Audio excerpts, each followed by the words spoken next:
감사하게도 서체페 이벤트에 당첨되어 파크 하얏트 서울 더 라운지 재즈 애프터눈티 세트를 받게 되었습니다. 고마워요 서체페. 이건 제가 잘 다녀오도록 할게요. 그리고 약속대로 나만의 타임테이블 만들기 일요일 편을 만들게 되었어요. 일요일은 제가 정말 좋아하는 사람들이 많이 겹치는 날이더라고요. 그래서 타임테이블 만들기 힘들었던 기억이 있네요.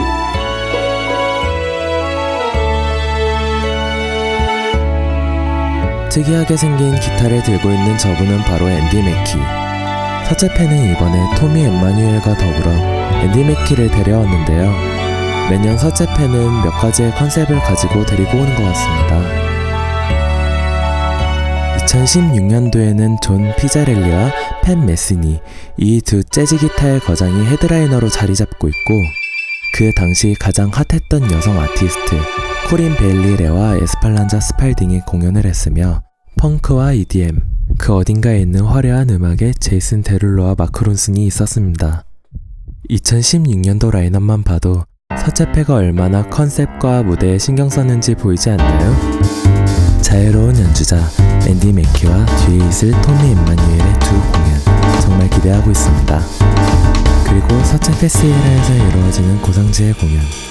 저는 고상지의 공연을 서체페에서 처음 봤었는데요. 그때 야외 무대에서 오프닝 공연을 했던 걸로 기억합니다. 정말 너무 충격적인 공연이었어요. 아코디언과 브라스, 각종 다양한 악기들로 이루어진 밴드였는데요. 고상지에서 피아노를 연주하시는 최웅성님의 연주를 보고 정말 너무 빠졌던 기억이 있습니다. 야외 무대가 아닌 건 아쉽지만 고상지의 또 다른 매력을 볼 수도 있고, 탱고와 다양한 악기, 그리고 색다른 매력을 느끼고 싶다면 독특한 고상지의 음악을 추천해드립니다. 앞에 정말 저는 고상지의 공연을 꼭 갈 것처럼 설명해드렸는데요. 하지만 저에게는 고상지의 공연을 못 보러 가는 이유가 있습니다. 제가 서체페에서 가장 보고 싶었던 아티스트, 그리고 요즘 가장 핫한 아티스트죠. 라우브입니다.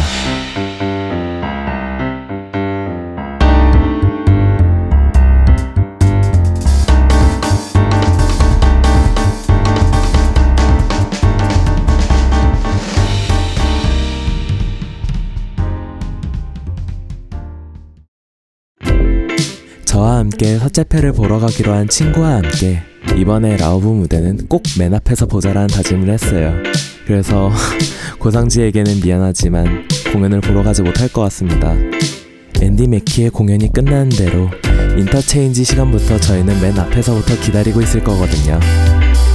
유튜브에 올라온 라우브의 파리스 인 더 레인은 조회수 7,386만 회를 달리고 있고, 최근에는 드럭스 앤 디 인터넷으로 새로운 싱글을 선보였죠.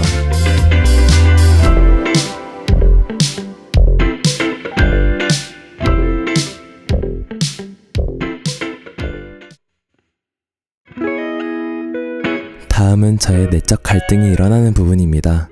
바로 크러쉬와 줄리아 마이클스 무대 사이에서 말이죠. 저는 사실 서체페에 오면 국내 아티스트보다는 해외 아티스트를 위주로 보는 편인데요. 그 이유는 바로 국내 아티스트보다는 해외 아티스트를 보기 더 어렵고, 국내 아티스트는 또 단독 공연이나 다른 페스티벌에서 볼 기회가 많기 때문이죠. 하지만 크러쉬의 야외 무대는 놓치기 좀 아깝네요. 진짜 잘 놀 것 같은데. 하지만 저와 같이 가는 친구는 줄리아 마이클스의 무대를 보고 싶어 하기에 제 생각에는 크러쉬의 무대를 조금 보고 줄리아 마이클스의 무대를 잠깐 보고 돌아다니면서 보면 될 것 같네요. 그게 페스티벌의 매력이니까요. 핑크 에비뉴와 메이 포레스트의 무대 사이도 그렇게 멀지 않고, 돌아다니면서 보면은 여러 아티스트를 볼 수 있어 조금 힘들긴 하겠지만 새로운 매력을 느낄 수 있을 것 같네요. 괜찮은 방법이죠?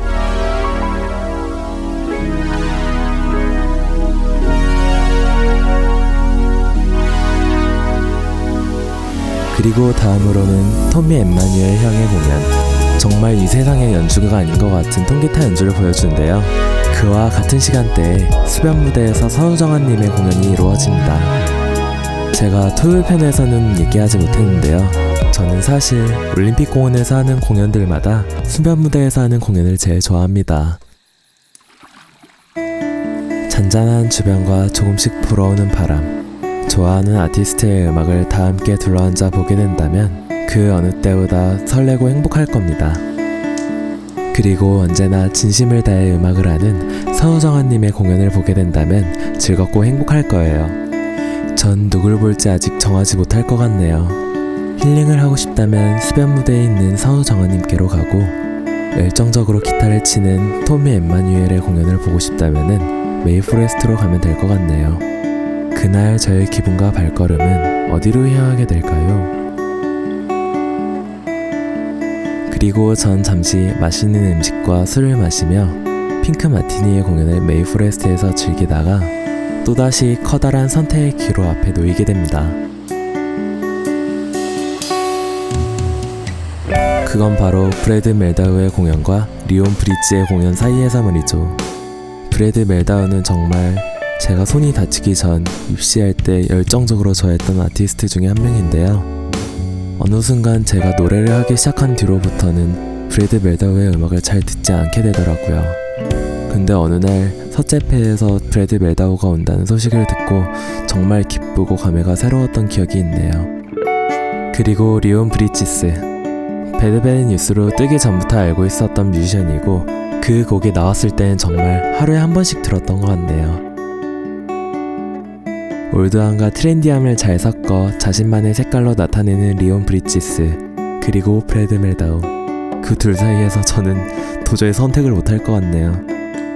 그리고 전 마지막으로 윈톤 마샬리스의 무대를 메이포레스트에서 보며 서재페의 마지막 밤을 보내게 될 거예요. 이틀 공연을 다 모아놓고 보니 정말 살인적인 스케줄로 너무나도 힘들 것 같지만 그만큼 멋진 아티스트가 많단 이야기겠죠? 1년에 한 번씩 찾아오는 서울 재즈 페스티벌, 올해도 정말 많이 기대하고 있습니다. 모두 서울 재즈 페스티벌에서 만나요.